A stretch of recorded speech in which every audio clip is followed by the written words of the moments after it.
ஏசாயா 61:7 உங்கள் வெட்கத்துக்கு பதிலாக இரண்டந்தனையாய் பலன் வரும், லட்சைக்கு பதிலாக தங்கள் பாகத்தில் சந்தோஷப்படுவார்கள். அடி நிமித்தம் தங்கள் தேசத்தில் இரட்டிப்பான சுதந்திரம் அடைவார்கள், நித்திய மகிழ்ச்சி அவர்களுக்கு உண்டாகும்.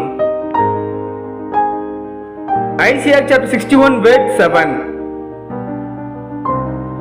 Instead of your shame you will receive a double portion, and instead of disgrace you will rejoice in your inheritance, and so you will inherit a double portion in your land, and everlasting joy will be yours. Amen.